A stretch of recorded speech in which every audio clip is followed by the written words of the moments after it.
We are going to begin with pranayama. And a couple days ago, I was talking with our yoga teacher training group in their special Dharma study time. We were talking about equanimity. And then I spoke about equanimity a bit yesterday or the day before in class. The days kind of move together sometimes. But I do want to talk about it again this morning. What is equanimity, and what is it asking of us? What can we do to aspire to the quality of equanimity? So please take a comfortable seat. I have my cord tangled under my physio ball. Let me just get that freed up. Yeah, and we'll sit and then we'll have our chant together, and we will do some pranayama again this morning. So you can rest your hands in your lap if you like, and close your eyes.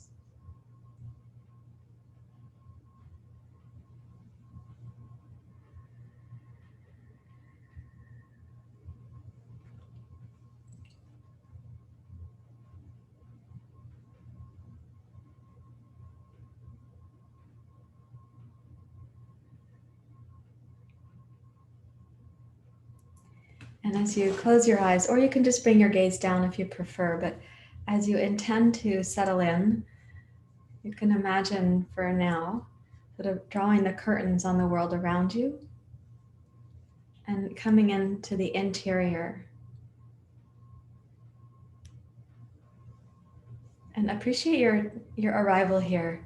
You know, particularly if you're coming in, let's say you didn't have a good night's sleep, or you have a lot on your mind, or you had some tug or some compelling reason to do something other than yoga, but then you said, oh, I should come to yoga class. You know, if you had a difficult time arriving today for any reason, give yourself extra appreciation for being here. And if you felt this kind of smooth and natural arrival, also offer appreciation. That natural, smooth arrival may indicate the consistency with which you have been showing up or tuning in.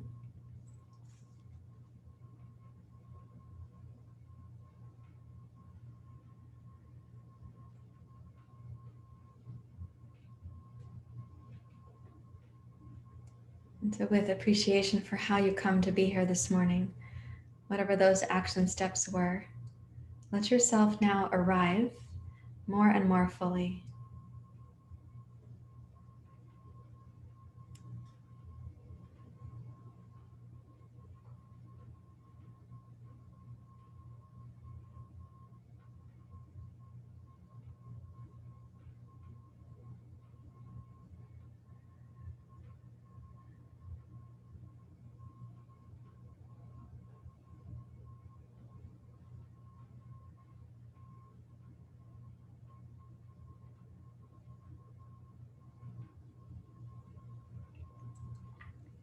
To support the process of arriving, you could use the breath. So your inhale, you can use that to remind you that the present moment is here, and sense the inhalation arriving in your pelvis and in the lower chakras, like first and second.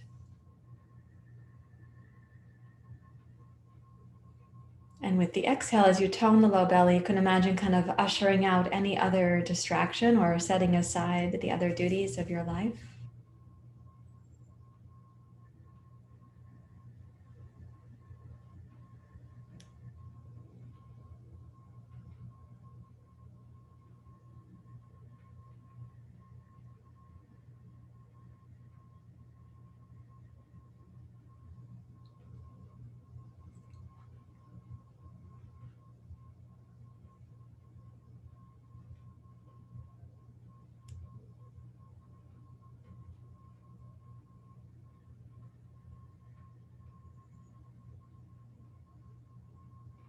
And when you have a sense that your breath and you together are more connected at the pelvis, then lengthen your spine upwards from there.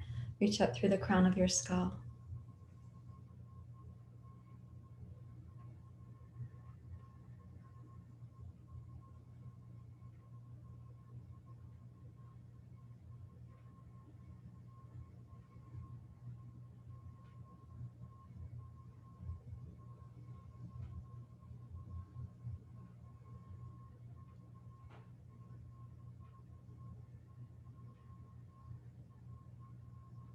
And then please bring your hands together at your heart.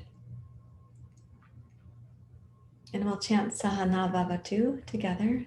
Let's begin. Om Sahana Vavatu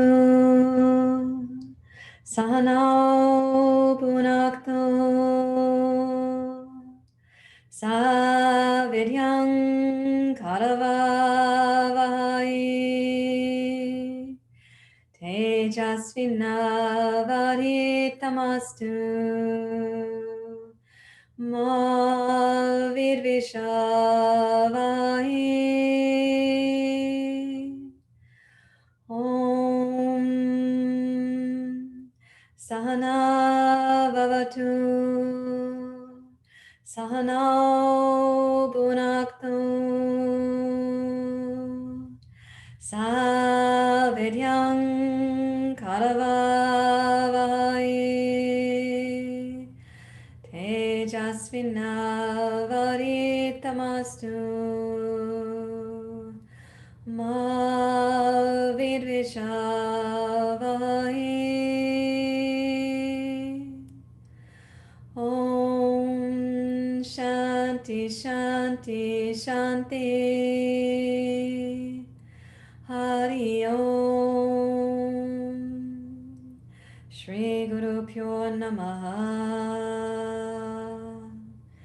Hari Om.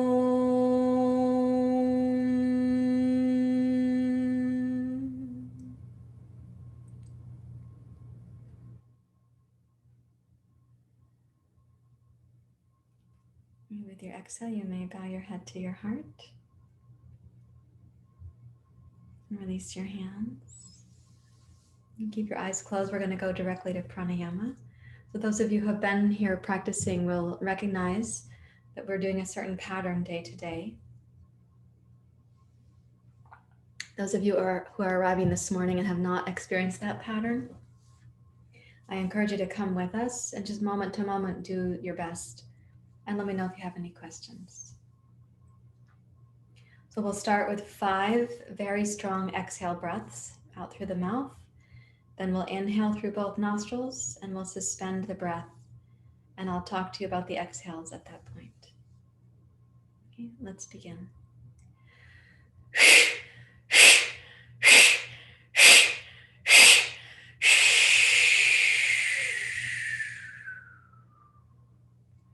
Inhale through both nostrils. Go up to the suspension of the inhale. During suspension, you lift the chest and the heart. Bring the chin down and in slightly. Bring the low abdomen in and up, kind of robustly. So you're brightening the chest and the retention in the pressure system of the rib cage. And then release those bandhas and exhale out through both nostrils, long and steady, as complete as possible. And relax the belly.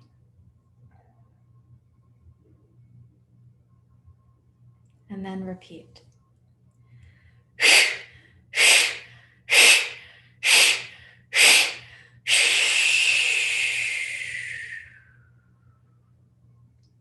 Breathe in through the nose.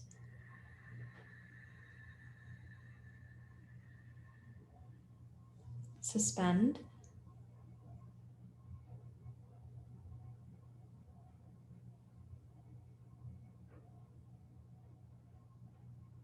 Exhale through both nostrils.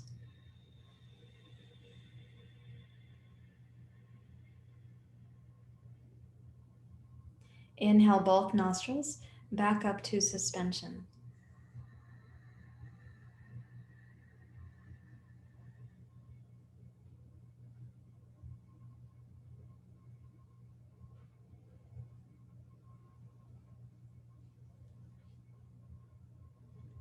Close the right nostril, exhale left side.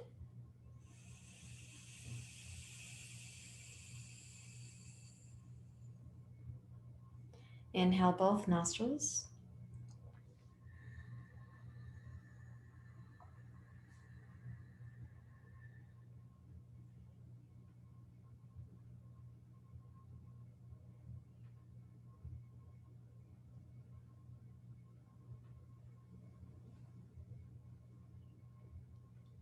Close the left, exhale right side.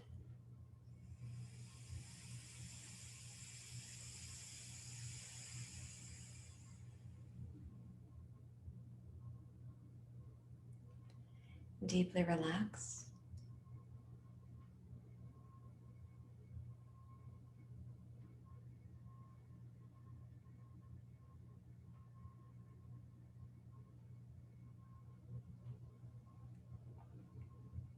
Now Bastrika, which is a little bit quicker, and we do more repetitions, about 30 times. Let's begin.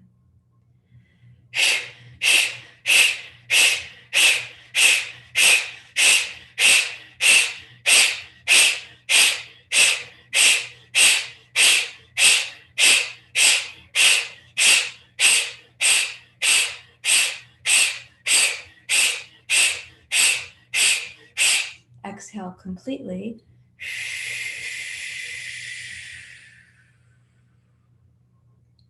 Inhale both nostrils up to suspension.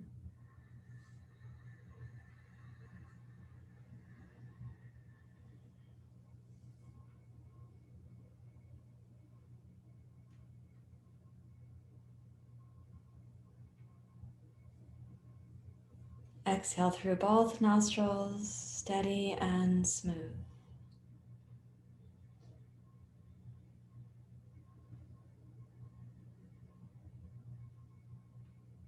Inhale both nostrils back up to suspension.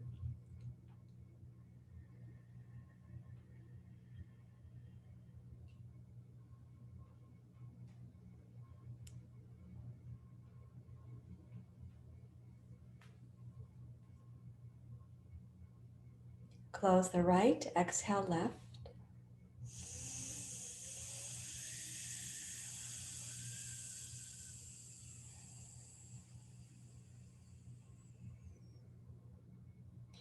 Inhale both.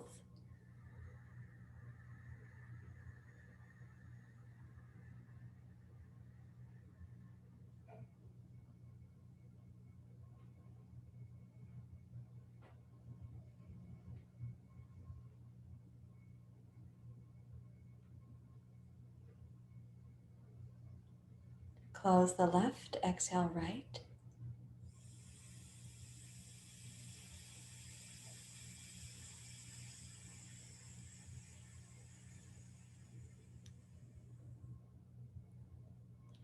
And deeply relax.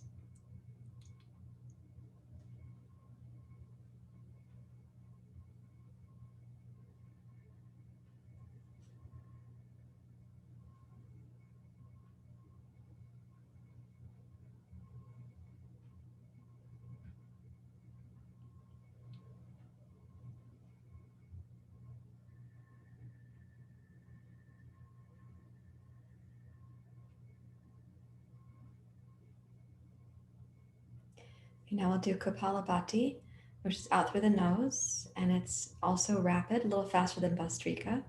And then we'll again have inhale, suspension, and so on. Let's begin.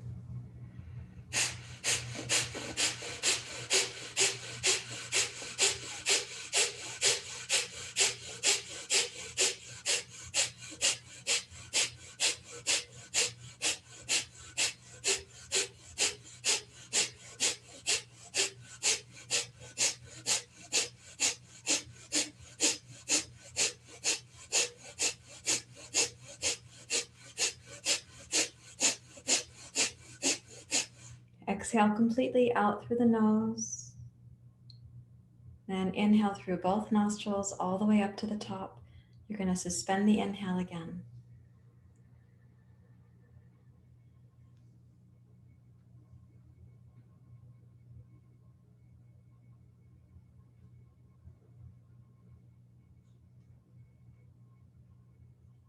Okay, exhale through both nostrils. Make the end of the exhale extra strong so you're really snugging the low belly in. And then smoothly transition to the inhale, both nostrils. Then suspend again. This time during the exhale, even though it's only one nostril, we're going to close the right completely and open the left only partially. So you have to use some strength for the exhale breath. Let's try that now. Close the right nostril completely, open the left only partially, and exhale.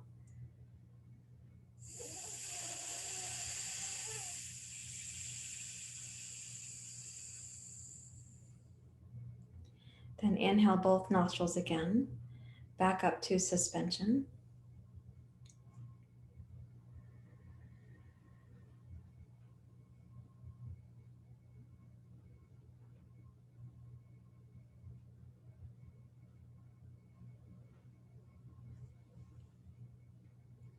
Close the left completely, open the right only partially, and exhale with strength out the right nostril.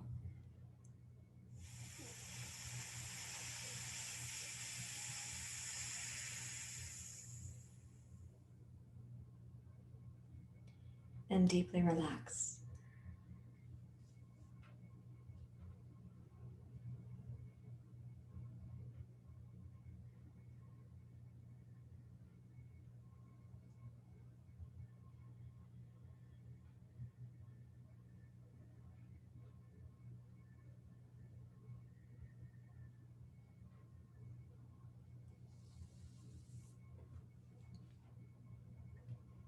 So equanimity is in Sanskrit called upekshanam, and it's the quality of not needing things to be different and knowing they won't stay the same.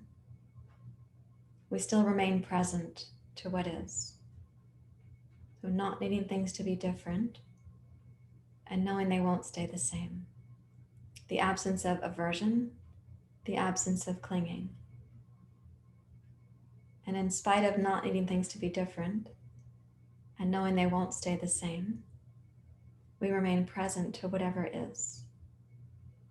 So it's an evenness of our awareness, our presence, the mind and the heart.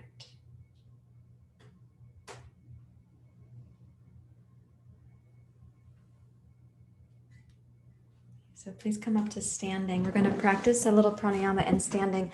My intention is to help us all get more comfortable with the exhale pause, like we were experiencing Thursday morning in the 7 a.m. class. Some of you noted you had a lot more comfort with that. Exhale pause is something that requires our equanimity because the human system doesn't really want exhale pause because it's associated with not breathing, right? So let me just make a little bit less bright for my eyes here. Just one moment, please. Okay. I still have, my concussion is still recovering and I still have light sensitivity. So, all right, take a Y stance like this. Okay, and you're going to be doing a little fast pranayama with the arms. And there's a process that we do. It goes like this. Here's an inhale, inhale, inhale. So 3 inhales, and then we're going to go exhale and take the arms back through the legs. And that has a sound that goes with it. So you're going to go inhale 3 times like this. Ha! And you reach through and you say ha, like that. You make a sound. Okay, let's do it together. Inhale. Ha. Ha. Ha. Ha. Ha. Ha. Ha.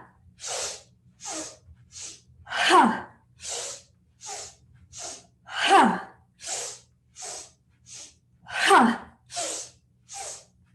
Ha. Twice more. Ha. Ha. Now stay down. Let the arms dangle. And let's take a deep, long breath in through the nose. Breathe into your pelvis, your lower belly, your mid-back, the sides of your waist, the back of your heart. And momentarily hold the breath at the top.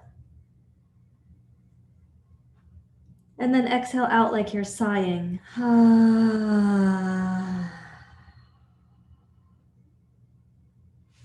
Walk your hands forward so that your arms are in front of you. Come up to your fingertips. So the arms might look like downward dog pose but you're going to be up on your fingertips. Lift the center of your palms.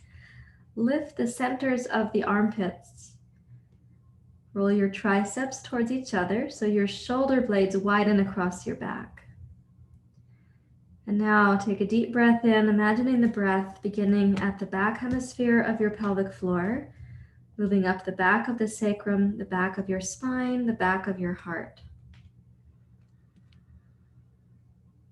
And then exhale, begin the exhale breath at the front hemisphere of the pelvic floor, moving up the deep low belly, up the front line of your spine. And try that slowly without any sense of urgency. Try it about 3 times. So the inhale begins at the back hemisphere of the pelvic floor between your sitting bones and your tailbone. It really comes up the back hemisphere of your body this morning.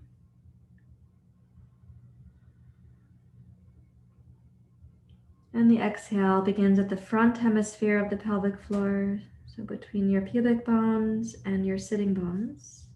It comes up the front line of the spine.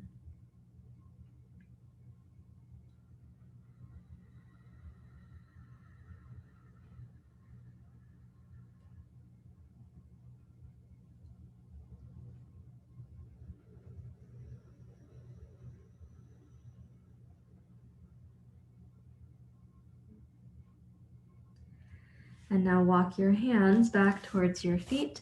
Rise up to standing. And let's put the heels in and the toes out and come down to your jazz dance warm-up pose like this. Okay. Press out through the inner thighs. You can gaze down towards the floor so your head is in alignment with your spine. Go ahead and straighten the arms so the torso actually can kind of dangle down from your shoulders. And let's try the same idea with the breath even here, that the inhale begins at the back hemisphere of your pelvic floor and comes up the back hemisphere of the body. Picture even the back of the heart broadening, though we aren't unshrugging the shoulders during the inhale.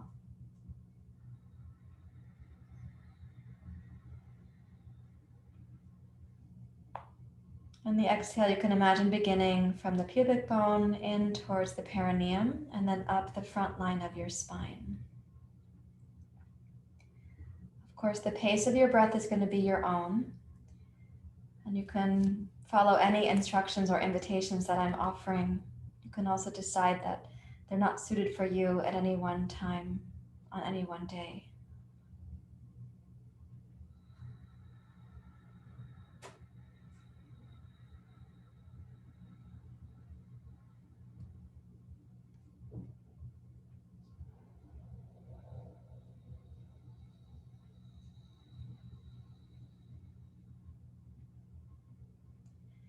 Please rise up to standing. We're going to go back down to the jazz dance warm-up pose in a moment, but let's put the feet parallel. Sweep your arms wide as you inhale. And then side bend to your right. Take your right arm under and your left arm over like a yin-yang symbol. Press down through your left heel, please. And inhale, rise up, arms wide. Notice how the belly is helping with that. And then exhale, side bend to your left. Draw the left arm under, right arm over. Again, connect to how the inner belly is supporting your side bend. Inhale, glide up. Exhale to your right. Breathe in while you're here. And a complete exhale.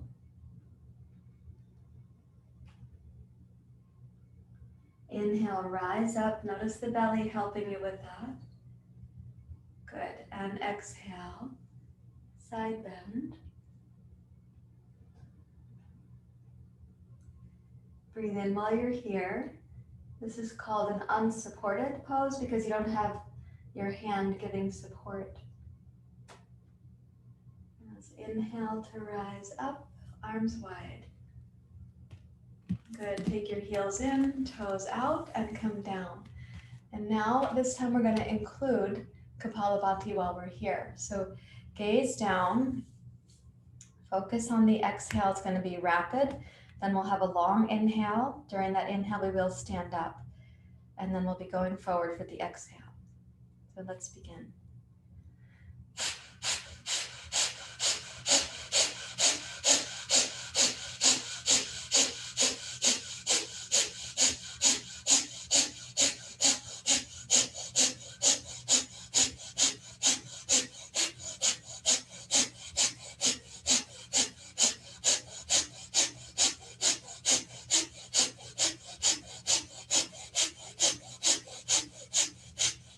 Exhale completely.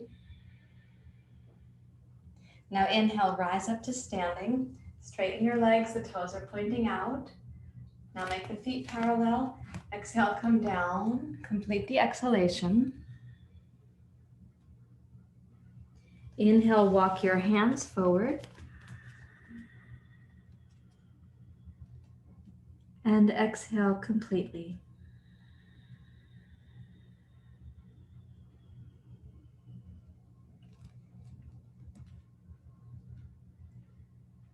Now keeping your hips centered where they are, walk your hands to your right and come into a side bend that is supported.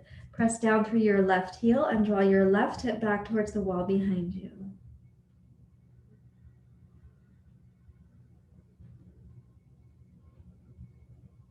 And now what I'd like you to give attention to as you stay in the pose, give attention to the process of the breath. So I'm going to describe an option for you, a place to explore, and you can of course decide. As you're walked to the right here, you've got the left side and the side bend. So take the inhale down to the left low belly. You can have the sense of the back side of the body and let it climb up the back of your waist, maybe the sides of your waist. But be really specific during the exhale. Once it begins at the pelvic floor, try to sense the abdominal muscles on the left side of the torso really supporting your exhalation. And watch quite specifically how you transition from the exhale is completing, there's an exhale pause, and then there's going to be this inhale, the on-ramp to the inhale. So give extra attention to that transition right now. It's something where you can quickly mature your yoga practice by focusing in these sort of very subtle places. This is one of them.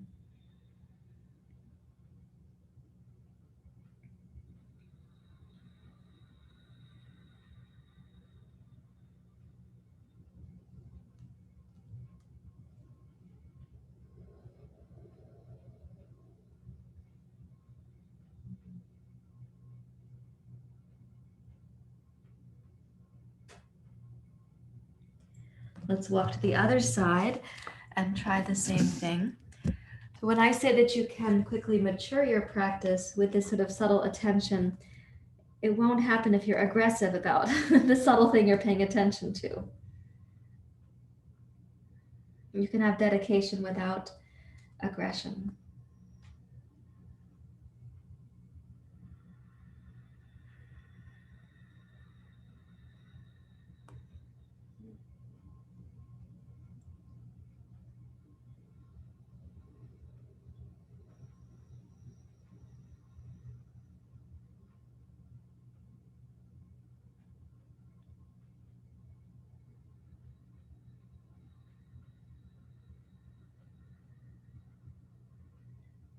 Now, the approach that you're using right now, like the quality of your attention, the quality of your intention, the quality of your efforts, these are the places where you're developing equanimity. So we practice without coercion, without grasping.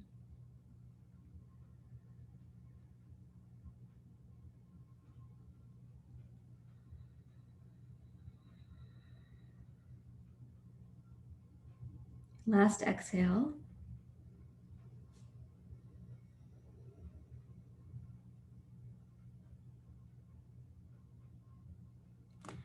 And please walk that back to center and bring your hands up to your hips.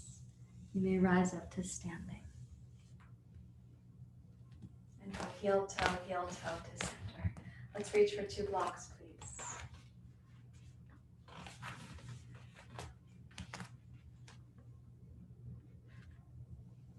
come to mountain pose, samastitihi. I'm just going to change my camera a little bit.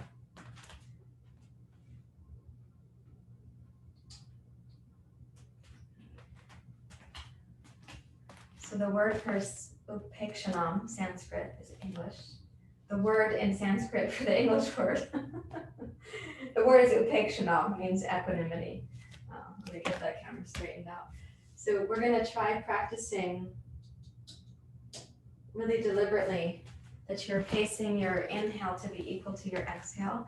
And that is another place where you, because of what that will require, it kind of quickly matures our practice. But we must do it without aggression, without coercion, and without apathy or lethargy if we find that we're not doing it well.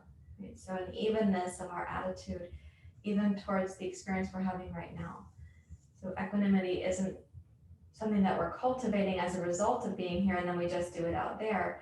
We are cultivating it as a result of being here while doing it right here. So join your hands together at your heart. Okay, let's use the Ujjayi breath. So you'll hear the moving sound of your inhale and your exhale with the inner ear, and then you'll have the silence in the pauses. When the breath inhale is complete, little pause, little silence. Exhale, little pause, little silence.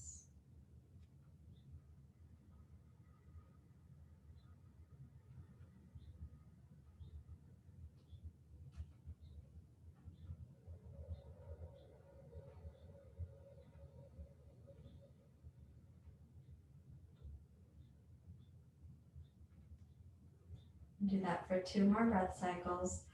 Start assessing or discovering what is the pace of your breath today. And if you have inhale equal to exhale, what is a moderate pace for that you'll be able to sustain?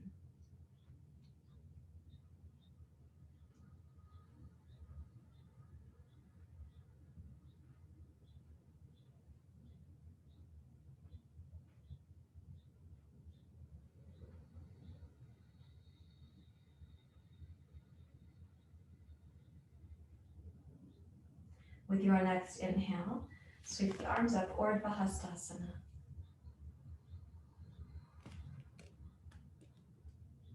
And then chair pose, Utkatasana.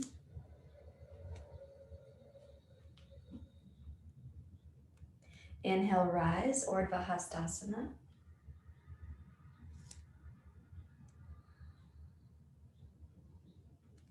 Exhale, Uttanasana at your pace, of course.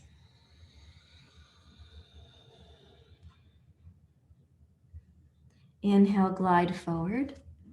Allowing for the pauses in your breath cycle is a very important pacing. Exhale, Uttanasana. And then inhale, glide back up, Urdhva Hastasana.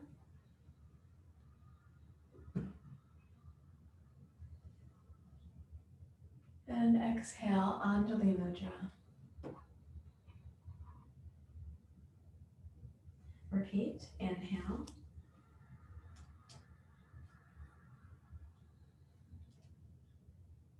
Chair pose.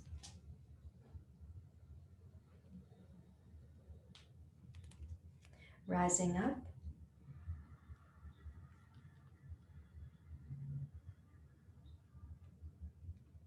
Uttanasana.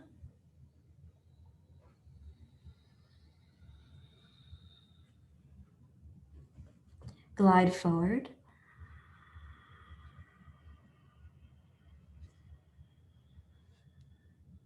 Uttanasana.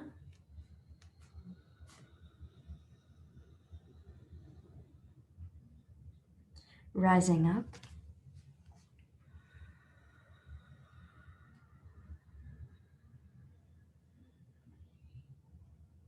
Anjali Mudra.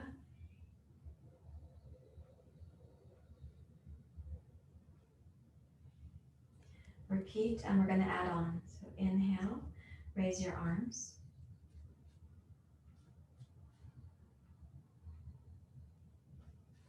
Chair pose.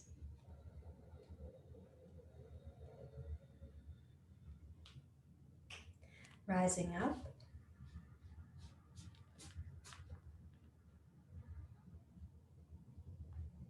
Uttanasana.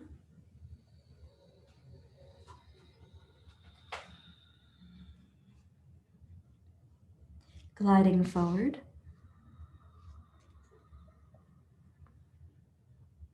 Left toes back.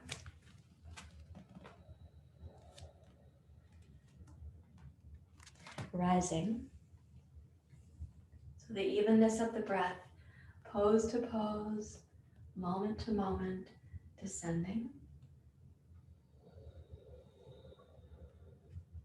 Straighten your right leg.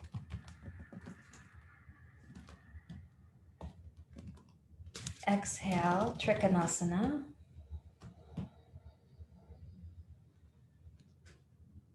Inhale, left arm past your left ear.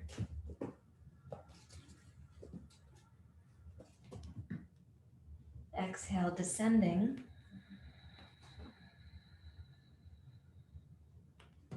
Inhale, step forward, heart forward. Uttanasana.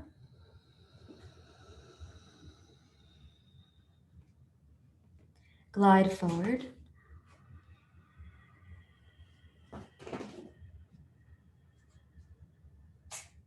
Right foot back.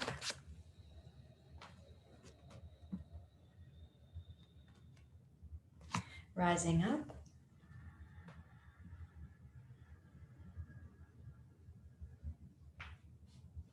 Descending.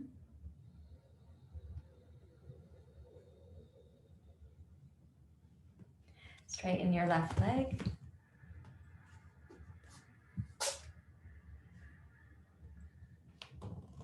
Exhale, Trikonasana.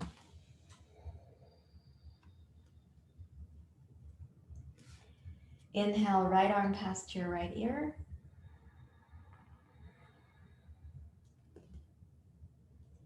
Exhale, descending.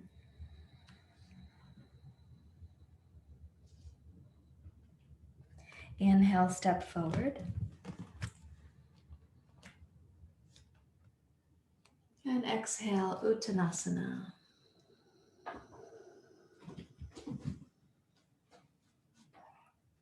Inhale, rise up. Listen to the sound of the breath. At the inhale, pause. Listen for the silence. Exhale, Anjali Mudra. At the bottom of the exhale, also the exhale pause. We're going to repeat and add on. So inhale.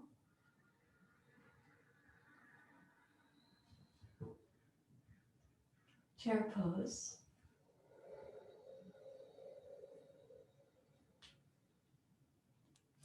Rising up. Evenness between your inhale and your exhale. Uttanasana.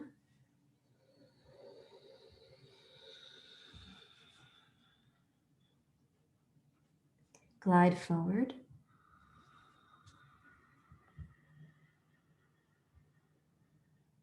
Okay, left toes straight back.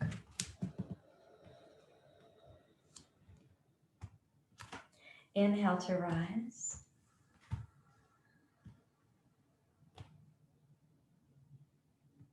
Descend.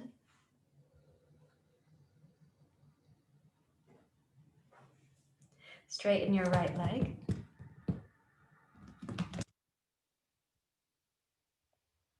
Exhale, Trikonasana.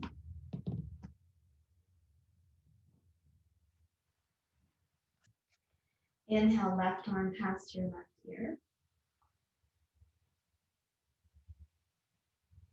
Now exhale, bend your right knee, Parshvakonasana.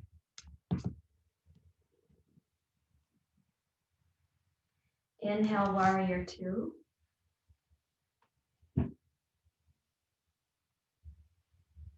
Exhale, Parshvakonasana. Place your right fingertips on your block, left arm past your ear. Inhale, straighten your right leg.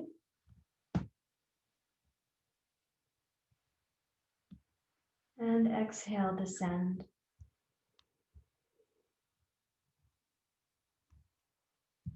Inhale, step forward, heart forward.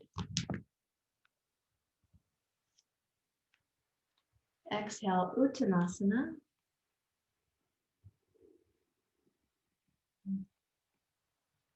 Inhale, Ardha Uttanasana.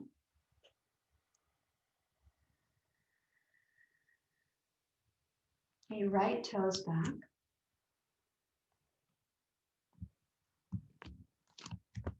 Inhale to rise.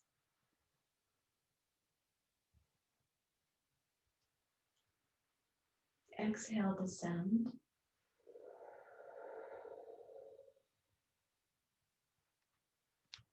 Inhale, straighten your left leg.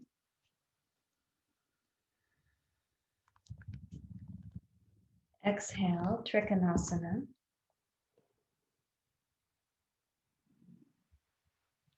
Inhale, right arm past your right ear. Exhale, bend your left knee.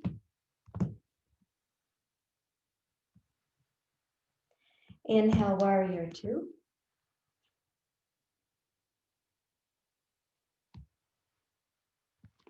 Exhale, side angle pose.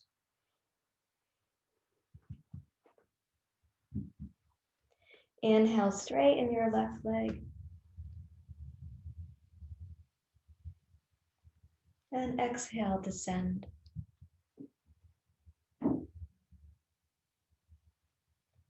Inhale, step forward, heart forward. And exhale, Uttanasana.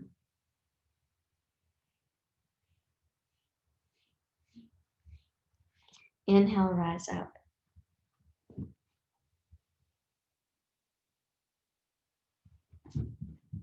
Exhale, hands to your heart.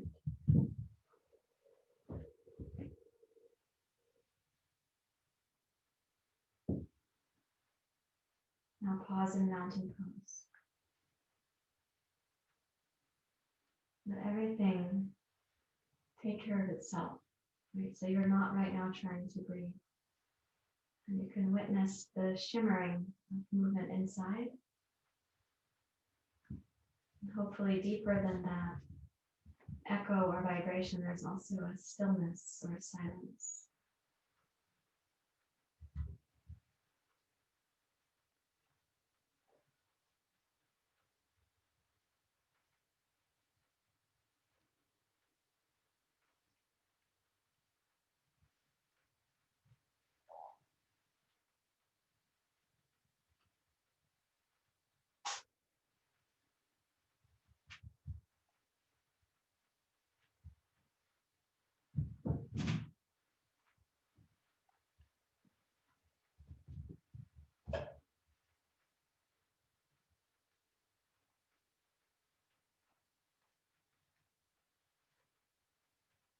Okay, release both hands. And I'd like to do an exploration now for you in the inner thighs, hips, and legs. So what we're going to do is take a wide stance. I'm going to talk you through a few things that might be a little bit different for you or unusual. This is where you get to practice having equanimity in action. You will probably want both of your blocks. So come down to Prasarita Padottanasana this way with two blocks. And keeping the right leg strong and straight just as it is. Walk your blocks to your left and bend your left knee. So this is familiar. We've done this before. I think we did it on Thursday morning. So you're going to bend the left knee and you might be able to come down to your forearms on your blocks. You may not be able to do that, but either way. And so when you come down, put your weight into your left heel and back into your left hip. So you're not pitching forward into your knee or your toes. Now look over at your right leg and pick up the toes of your right foot and rotate them towards the ceiling. And then rotate them back towards the floor. And try that a couple of times, that you can rotate.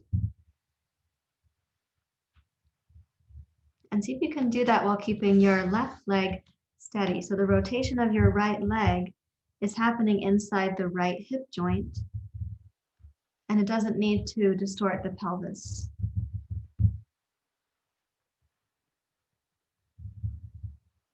And then press down into your left foot and glide back up to center. Now the left hip was compressed there, so spend a moment feeling the warmth go back down your left leg. And then bend your right knee. You can walk the blocks over if you'd like to use them. And look over at your left leg. First, make it straight and strong. And you're going to keep the strength and hopefully the straightness of the leg. And rotate your left toes up. You may sit your hips a little bit further back with that rotation. And then rotate your left toes down. And try that a couple times. So you're rotating not just the ankle, but the thigh bone itself.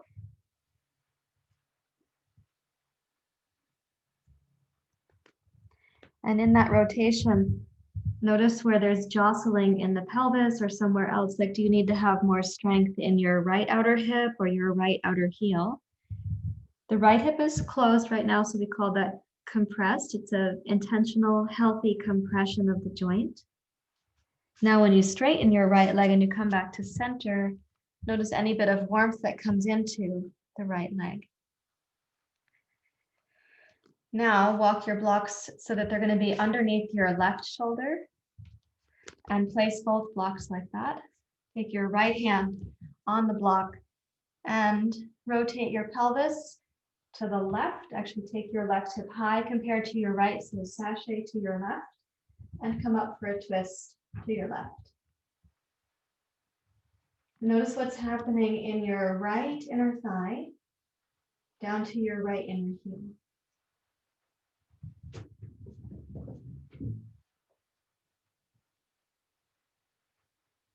Press firmly down through your right arm. So your twist is actually supported by your right arm and your right leg.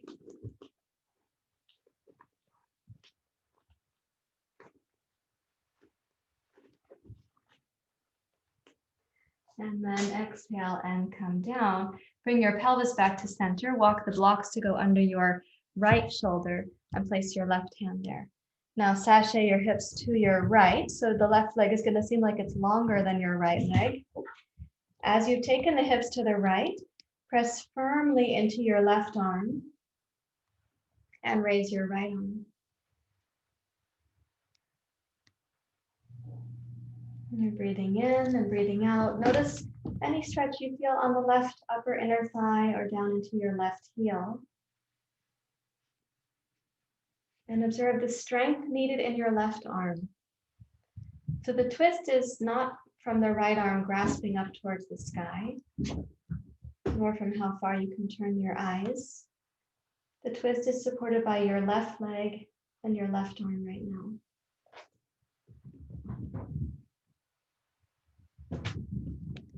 And then exhale, glide back to center and rise up to standing. So I'm working you towards a sequence for a certain pose. You can bring heel to center. The sound you might be hearing in the yoga room is the kittens wrestling and then climbing the curtains and then falling from the curtains and then chasing each other left to right. So you can enjoy the sound. I think you only see them intermittently because they're also hiding. Let's see. This is a hiding spot.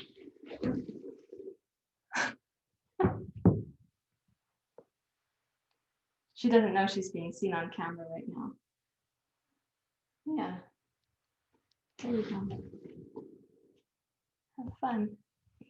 So we're going to be looking at the pose called Ardha Chandrasana, half moon pose, which is a great pose for looking into your equanimity, like your acceptance of things.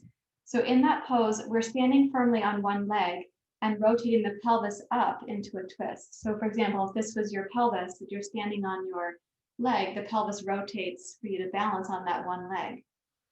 But a lot of times that rotation from the femur up to the pelvis isn't working that well. So what we're going to do right now is to come down to your forearms. You can put the two blocks near to where your left elbow is going to be. Step your right leg out to the side and come down to both forearms. And try to make your pelvis first level, left to right. So you might feel the upper inner right thigh there. And then take your left hand on the stack of blocks and start twisting to your left while keeping your right leg steady. Press down firmly into your right elbow, your right forearm. What your right arm is providing in a moment is going to be the only arm support for the twist. So keeping your right elbow and shoulder strong, raise your left arm up.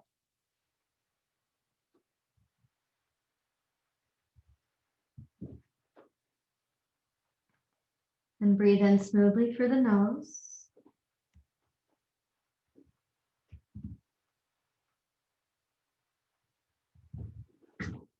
And as you exhale, place your left hand back on the blocks, and then left elbow and right elbow both on the floor. Step your right foot in, move your blocks to the other side, and step your left leg out.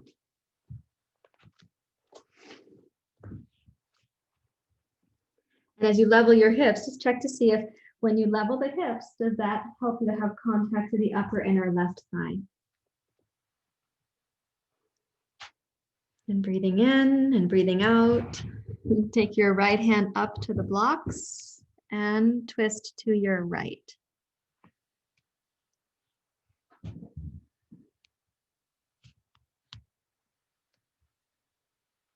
And in this twisting process, the twist is really in your thoracic spine, not right now in your pelvis. That's because we have the left leg out to the side. You can't really twist the pelvis. But it's good to twist through the spine, the chest, the upper back, and the heart. Let's make the left arm secure on the floor. Press down through your left elbow, and then raise your right arm up to your twist.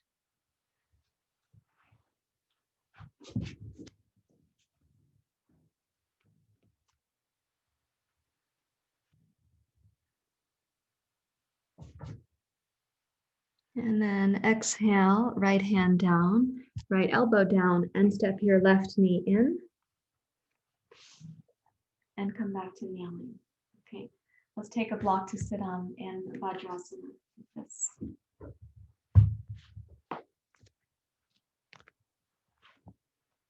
When you come to sit in Vajrasana, relax your hands to your lap, and you're welcome to close your eyes.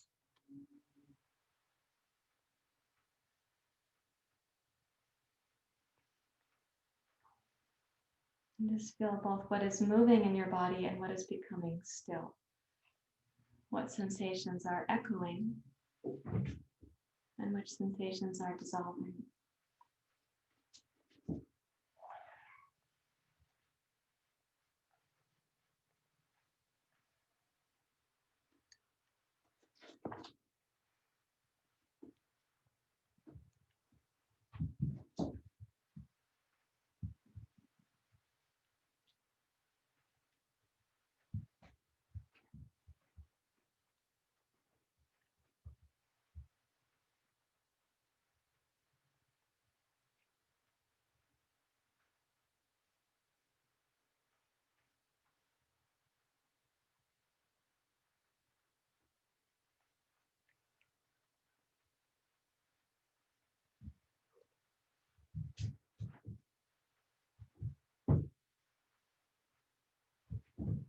Now bring your right hand up and rest your two fingers in the center of the palm, so your right thumb and ring finger are there. We're going to do pranayama before Ardha Chandrasana. My experience with what you said back to me from this kind of sequence is that you have balance better in Ardha Chandrasana after Nadi Shodhana. So place your right thumb. Let's inhale left side.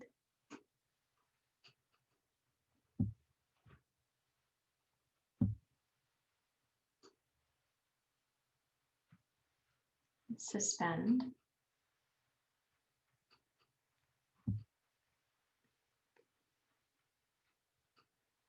Close the left, exhale right side.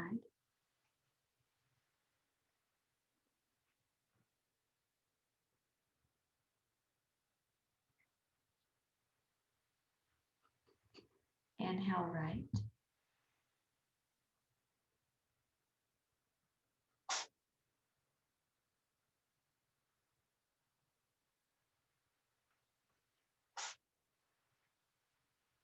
Suspend.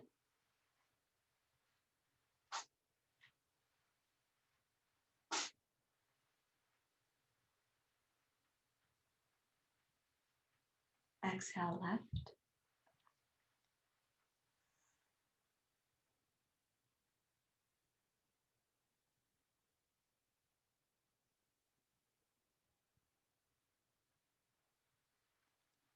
Inhale left.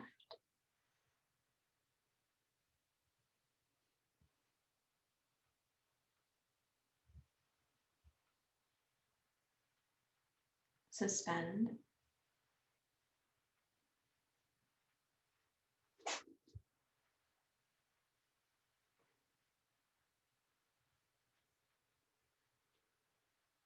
Exhale right.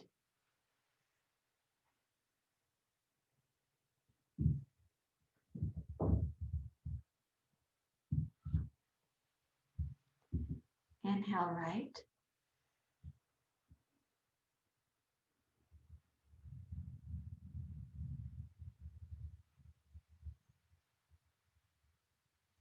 Suspend.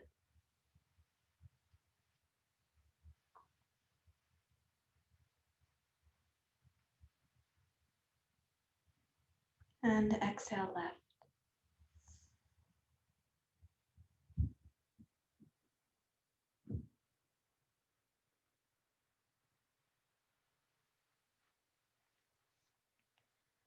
Release your right hand down. Release the breathing practice.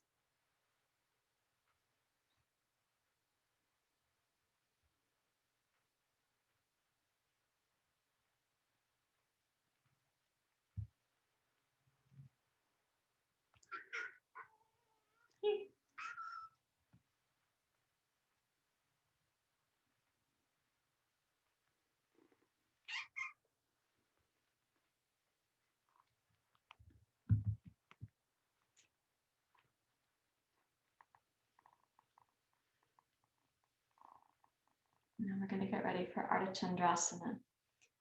So yeah, very bad timing, honey. This cat is partly like a parrot and likes to sit on the shoulder. Okay, so for Ardha Chandrasana, we're going to be doing from the basic lunge pose. We'll step forward to the pose. And something I want you to be really clear about is when you step onto the standing leg, your standing leg is not leaning to the side. You want to keep that really vertical so you're stacking over the strength of your standing leg. So let's put the right foot forward and the left foot back as when you do the basic lunge pose. And then you're going to place the blocks ahead of you so that what you start off with before your back foot leaves the floor, you start off with an equilateral triangle.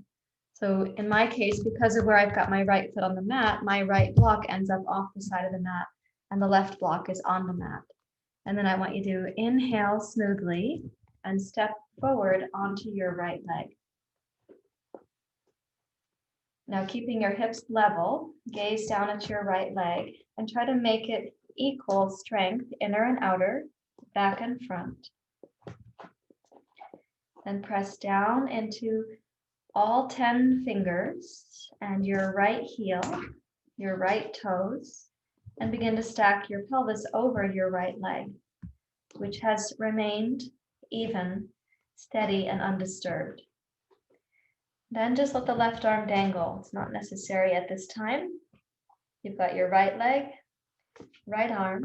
Press firmly down through your right arm and your right shoulder to support the twist that goes to your left.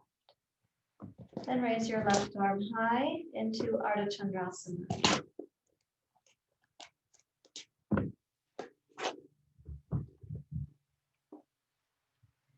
And listen for any qualities of steadiness.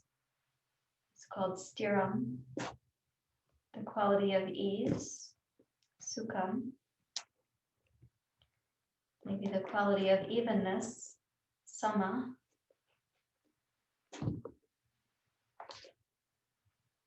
Maybe the quality of equanimity, upekshanam.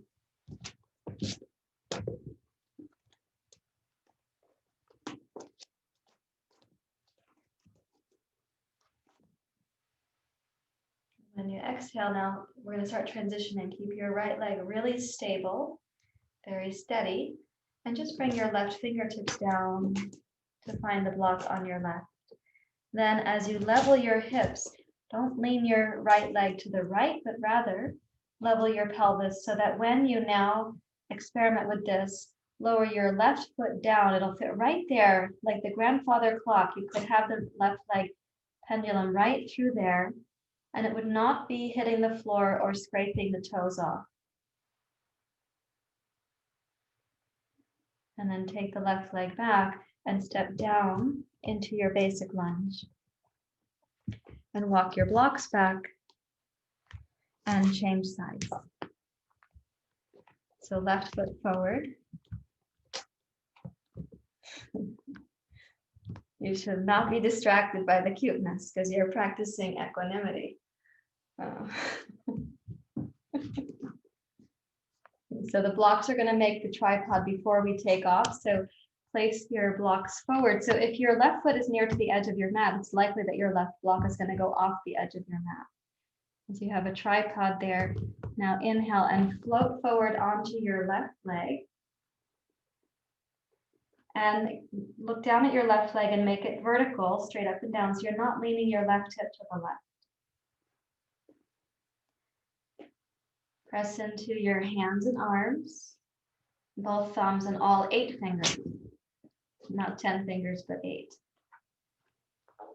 And once you root down like that and you have a sense that your left leg is now weight bearing, so is your left arm and shoulder, let the right arm dangle. Strengthen your left outer butt, the left outer hip, left outer thigh. And then into your left arm, when you provide strength going down like that, it starts to twist your torso to your right.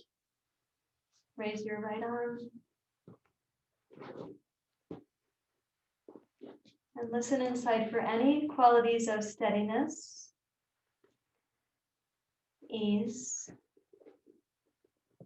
evenness, equanimity. Remember the phrase, not needing things to be different and knowing they won't stay the same.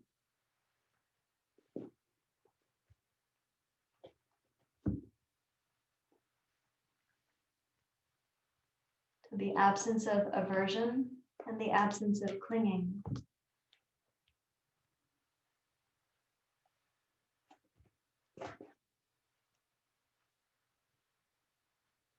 And slowly lower your right arm down, let it dangle for a moment, and then reach your right fingers and thumb back to the block. Now, as you go to level your hips, again, level standing over your left leg, so it's not sashaying to the side. And check that you could bring the right leg down like the grandfather clock. It could pendulum right through there. And you're not going to scrape your toes or your heel.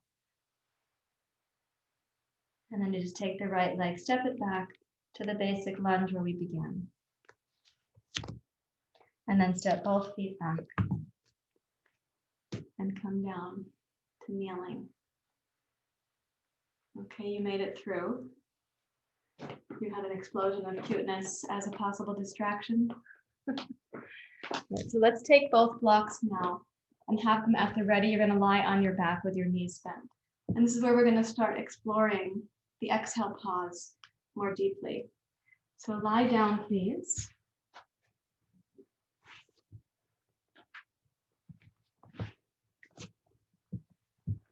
And take each block to stack it under your pelvis on the flat setting, like this.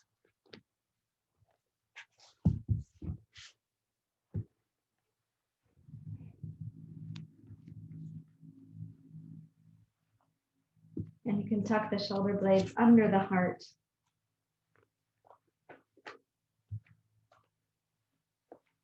So this is a supported bridge pose. It's also, it can become supported candlestick pose, or sometimes we call it supported shoulder stand. So as you come down, tuck your shoulders under your heart and lengthen the back of your neck.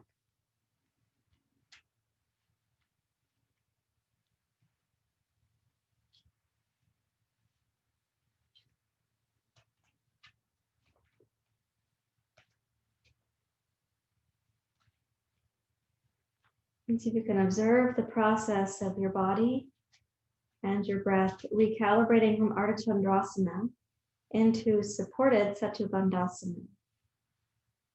So this is a mechanical position as well as a yoga pose. What's happening here is that your hips are higher than your heart. And because the pelvis is slightly inverted relative to the diaphragm, for some of us, it's going to be easier to have the exhale be relaxed at the end.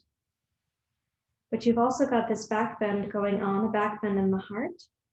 And so you may find that the inhale is able to come from the low belly to the mid torso up to the heart also more easily.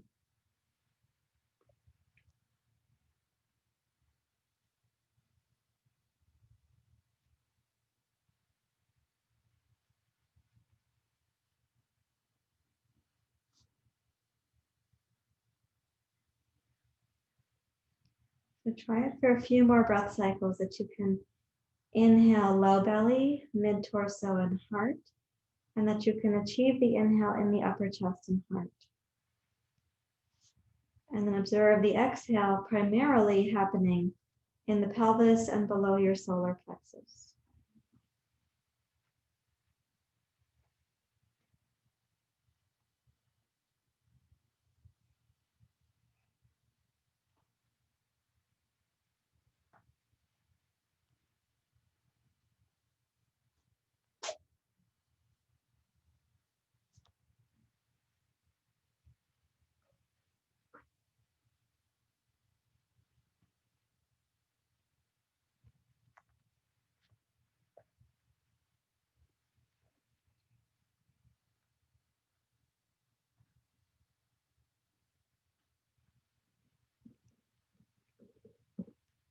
Let's do one more breath cycle right here.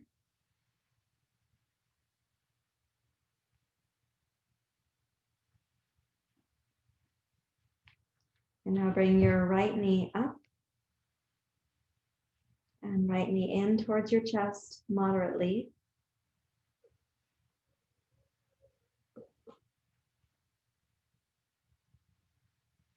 Keeping your right knee close to your chest, lengthen your left leg out so that you're going to stretch your left psoas muscle, among other things.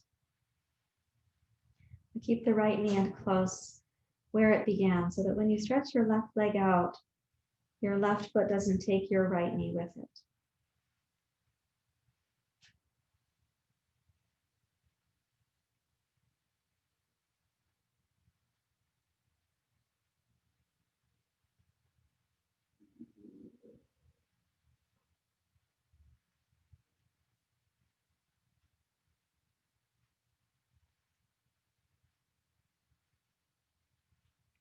Now keeping the tone of your lower belly, float your left knee up and your right leg out.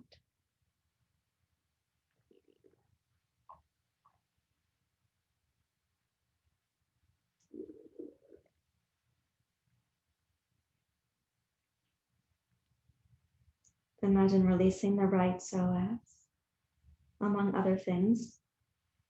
Right hip flexors are more than your psoas muscle.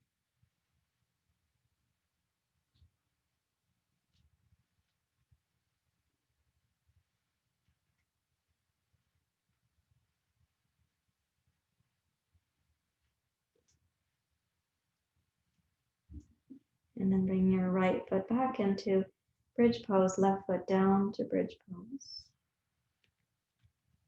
And resume the shoulder blades. You can kind of refresh your alignment here in this bridge pose.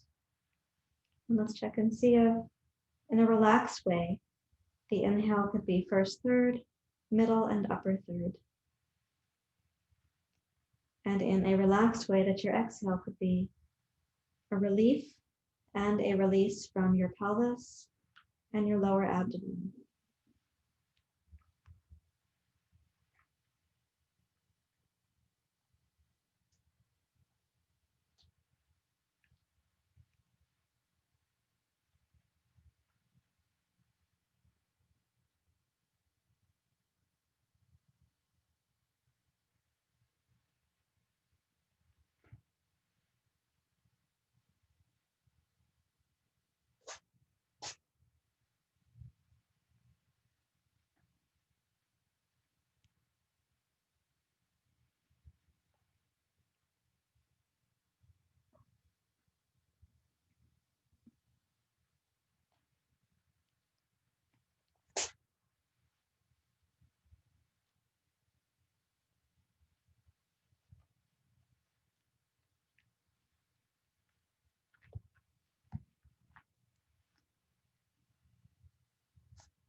We're going to press into both heels. Lift your hips and take the 2 blocks and place them on the flat setting like a little diamond under the back of your pelvis.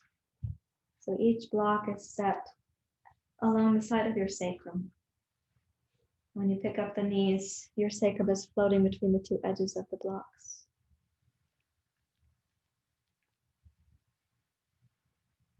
In this position, if you were to just give a little double check, when you move the knees about, you can feel the edges of the sacrum along the sides of the block, but it's not that the blocks are sliding. So you have this kind of capacity, depending on where you place the blocks. And I do want you to be able to bring the knees in towards your chest. You won't have the sacrum touch the floor there. I do want you to be able to have the knees go away from the chest and the tiptoes to the floor. Okay, so let's exhale the knees in to their own shoulders.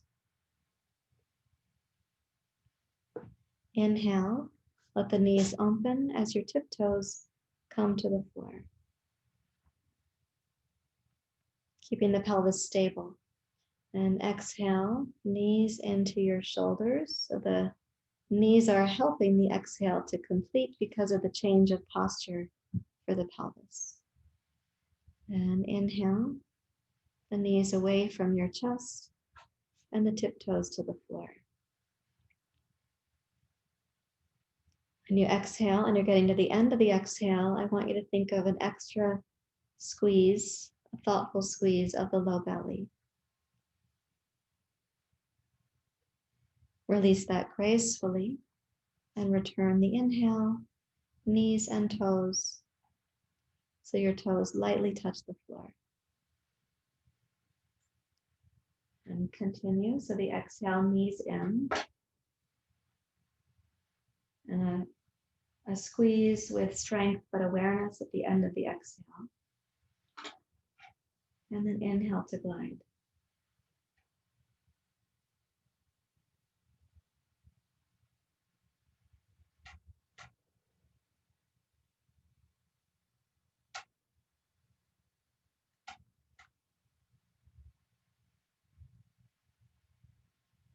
Let's do it 3 times more.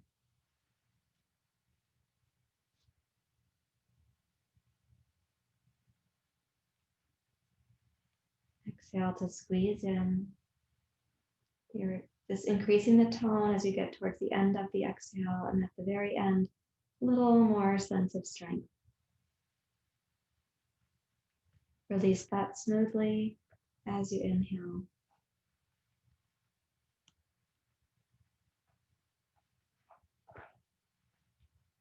And here's the last one. Exhale, glide in.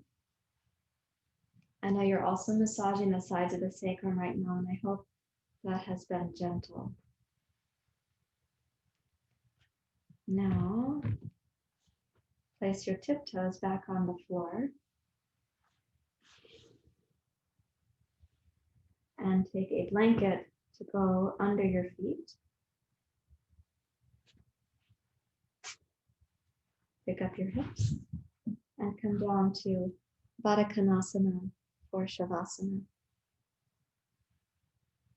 We're putting the blanket under the feet because of the benefit that can be for the pelvic orientation. It takes some people have an inclination in Baddha Konasana for the lower back to overarch, so it takes some of that overarch out. Now this is a really important time to practice the heart of equanimity. So slowly watch your body taking its time to transition from the activity of your practice to the stillness of your Shavasana.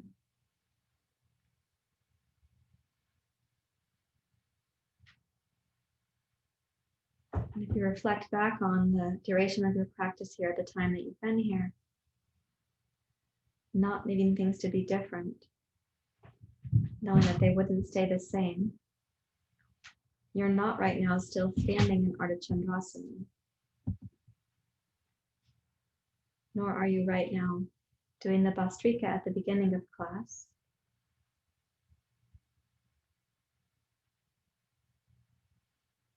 You are not right now in the side ankle pose. But all of those components are influencing how you arrive in this moment.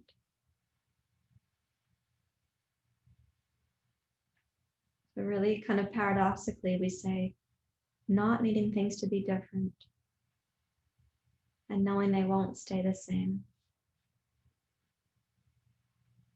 And we recognize that actions have outcomes. The actions do have effects.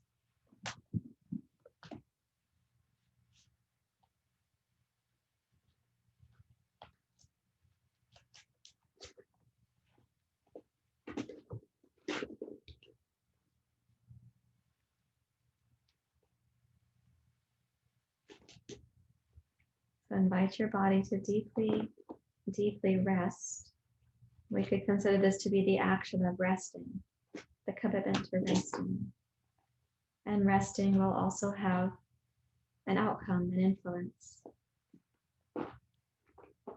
Particularly if you can rest with the attitude that you're not trying to make anything different. And even right now, you know that nothing stays the same.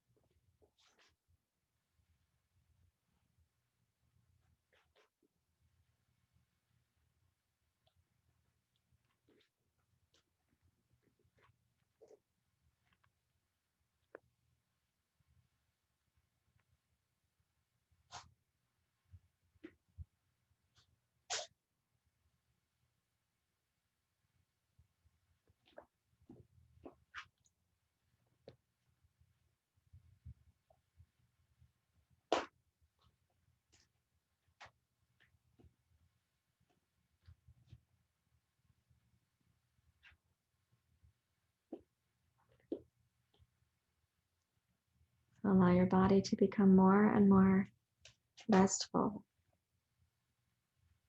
You can check in with the habitual places of tension, like the eyes,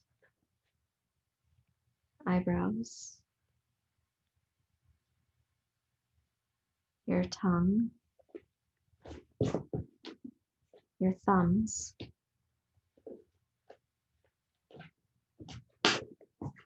the place where the upper shoulder blades meet your neck.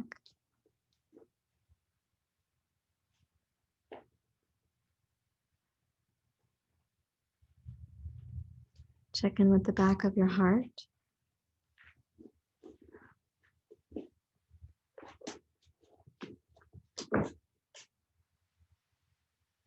The solar plexus.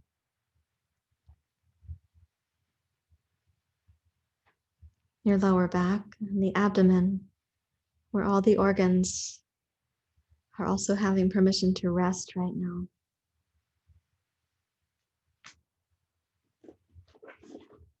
The pelvis and the pelvic floor.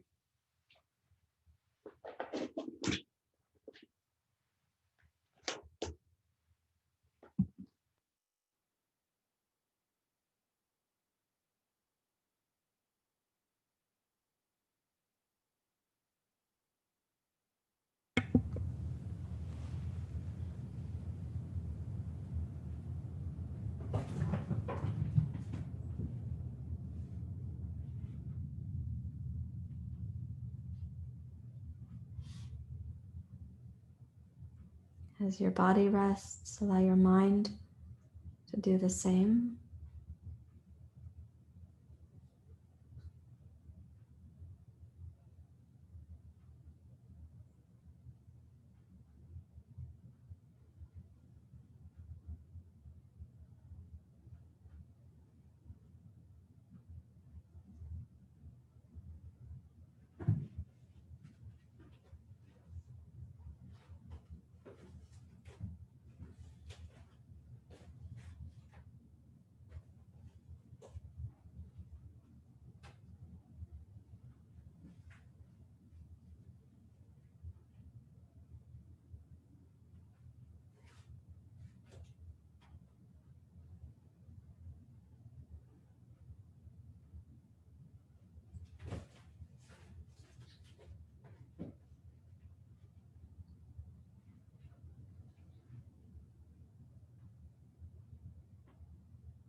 Allow yourself to deeply rest mentally, physically,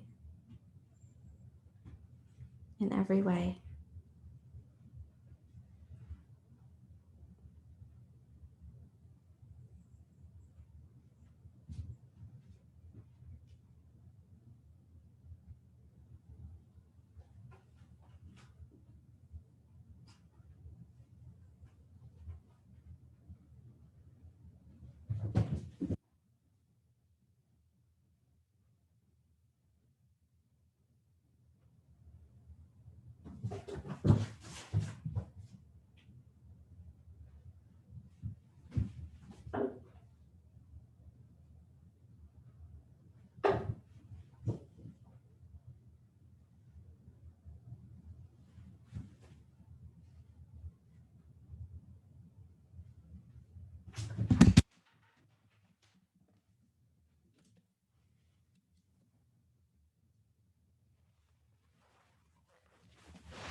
Over the next few moments, keeping the mind at rest, only fold the knees back up towards each other, and then take the legs out straight on the floor.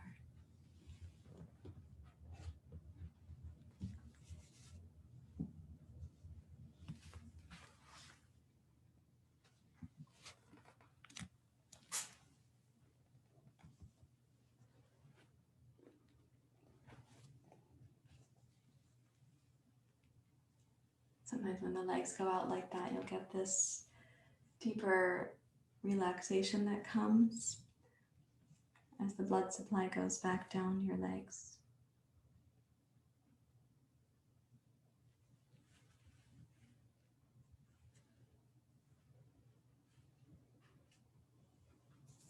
And you can lightly wiggle your fingers and your toes.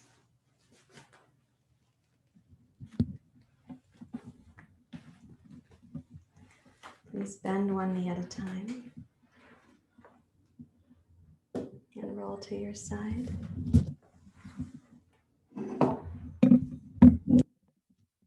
Return to sitting.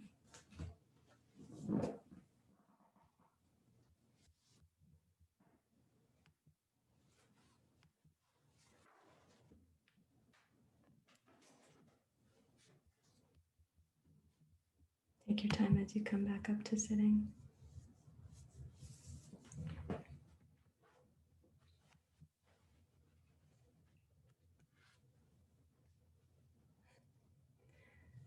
can rest your hands in your lap when you come up and see if your body's able to find an inner quality of equanimity, the evenness of mind and heart.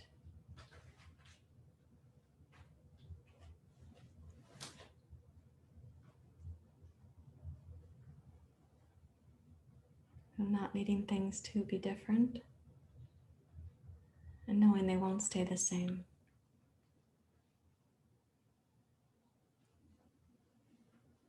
It places us in a quality we call equanimity, upeksha, from where we are less agitated,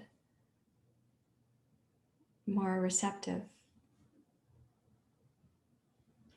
We hold less of an agenda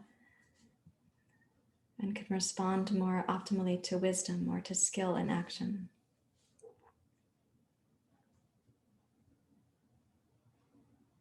So upekshanam, or equanimity, should not be confused with passivity.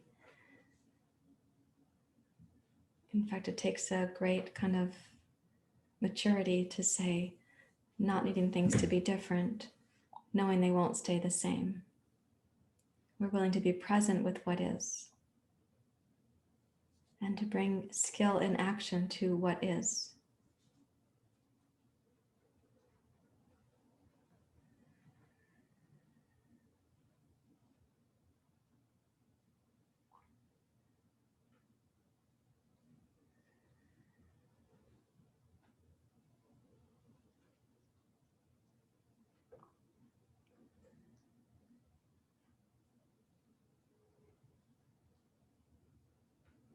You can bring your hands together at your heart.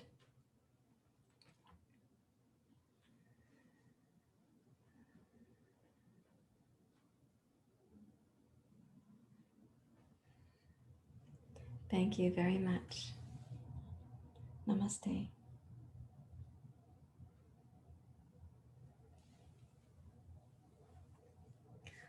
There's an example I want to give from just a couple moments ago. You were in Shavasana. I don't know if you heard this happen. There will always be an animal reflex in us, a survival reflex. And behind me, where this brown blanket is, and then there's a purple blanket, and then there's room for another blanket underneath that. In the middle, when I took a blanket off the shelf, there's an opening there. Looks to you like a little black square opening. It's the heater vent. And one of the kittens was halfway into the heater vent.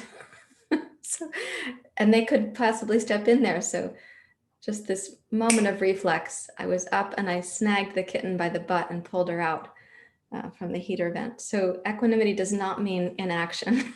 It means acting with what you know to be true, with acting in alignment with reality. And I heard a sound that sounded like her getting on the shelf, and I went into action. So if that disturbed your Shavasana, I hope you were practicing not needing things to be different, knowing they won't stay the same. How are you feeling?